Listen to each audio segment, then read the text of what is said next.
Hello guys, this is my second commentary now. Yeah. It's been a while since my first because I've been kind of busy, but the guild managed to down Ragnaros like a week ago, so I'm pretty happy about that, and I managed to fraps like 90% of the fight. But this is after the nerf, so it's not as hard as it should be, but I mean, it's still an achievement that it's there, and I think everyone's happy, including me. We ran this with 2 tanks, 3 healers, and 5 DPS standard setup. There's not really much to say about this phase. I'm not really doing the full tactics. Me and Mishma are just taunting off each other at 4 stacks. You can probably push 5 or 6 if you're good. But we just felt that we're going to play it safe, and you know, we wiped a lot on this, and we really did everything the easiest way possible. Well, recently on WoW, I've been gearing more of my DPS off spec than my main spec, which is not exactly what I'm meant to be doing, but I find Moonkin fuller than tanking, if I'm honest. And, like, yeah, I mean, I prefer the DPS role than the tank role, but the guild needs a tank, and I'm willing to do that. And as you can see, I'm not a bad tank. I do everything right, I think. I can't sit here and say that I'm like pro at this fight because I don't know everything about it. But I mean, this phase is easy once you've got the trap sorted and you've assigned a DPS to that.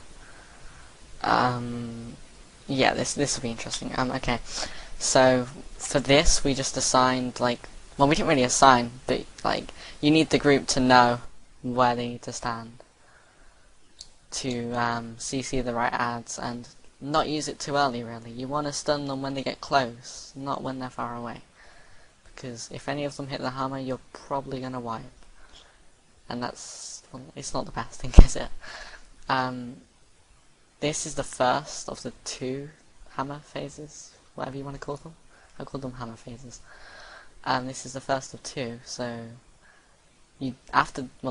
I don't even know, but after this one we go over to the blue area, and which we marked, so we go into the left side of the room and we stack up as we were in phase 1 with the 6-yard radius. The hammers still hit here, but soon ads will spawn, molten seeds. When they spawn we move to the purple marker, which you can see in the middle, and we kind of deal with the AoE. If Ragnaros does his fire thing where your group is, you just have to move back really fast. The tanks still need to switch the stacks off each other at this point from Ragnaros, or you're gonna have a wipe. And another trick I kind of noticed with this boss that no one else really seems to acknowledge is that if you move too far away from the boss and don't actively hit it, it's just gonna switch to another raid member and pretty much 2-shot them. So you want to, the tank that's on it, if the fire goes to the front of the DPS and everyone has to move to the middle of the room, then you want the tanks to still be hitting the boss, but away from the fire as well. So you don't want raid members dying from mistakes like that, because it's not worth it. Because all you have to do is repeat this over and over, and you get to phase 3, which I'll go into more detail with soon, and there's not really much to this fight like everyone seems to think there is. Although there is still a lot of damage, and this is after the nerf. But before the nerf we were getting this to phase 3 still. For the hammer here we almost wipe, but everyone moves out the way and you don't die, you just don't panic. I'll be honest though, it was kind of a miracle that we killed it here. We made so many mistakes. I got stacked up to 7 now, which is crazy. A little straggler I had there, that's another mistake we made. The phase 3 is soon, from what I know, and that's with all the crazy boulders and fire and all of that scary stuff.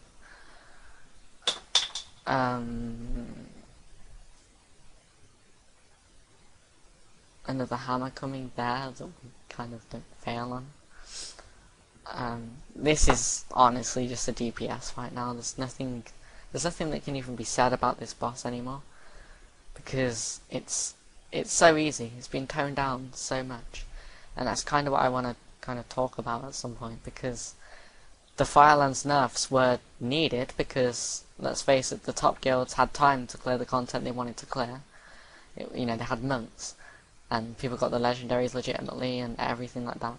And it was good to nerf it because it was necessary, so people that aren't exactly as good as everyone else can, do the content, get past like more than 2 bosses, and it can be poked so people can farm for the upcoming raid. But I think they took it over the top. I mean, you see the Beftalak fight now, that when I recorded that had over 20 million health. Now that's at 17. So you can have her down to like 13 million by the time phase 2 starts.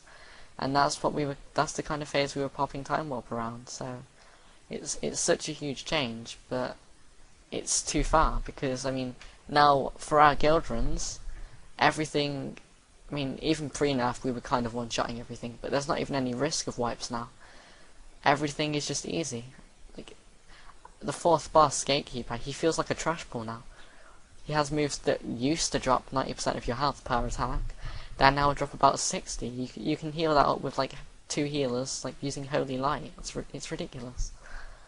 But it's not really something to get worked up about, because the new raid will come out soon. That's not going to be nerfed or tweaked or anything. It's going to be really interesting. A lot of lore. I mean, I'm looking forward to it. I don't know about everyone else. And about this phase, the first time we got to this, we thought it was going to be a kill, and everyone just panicked and hit all the boulders everywhere, and we just wiped. You can see this time that, well, there's not many up yet, but you can see this time that people aren't screwing up. We have everyone who gets one on them just kite it around the edge, away from the raid, and then as soon as you can't take any more, you just hit it. You can use speed buffs, you can use dash, you can use sprint, and you can kite around for longer. And all this phase is really about is prolonging the time you kite around for to as long as possible. And it's basically a kill, it's just a DPS phase. It looks like he has 11 million left, but he dies on 5 million, so he's actually on 6 million. I get one on me in a second, I think, and I kind of panic a bit and just knock it away straight away. But it's not too bad. Yeah, at this point on Vent though, I mean, I'm not gonna lie, my heart was racing. I really wanted this kid, and I thought we were gonna wipe it. I'm not sure why I thought that. I guess confidence lacking. But I mean, I'm happy we did it. I'm really happy. He's almost dead. We get epic loot at the end.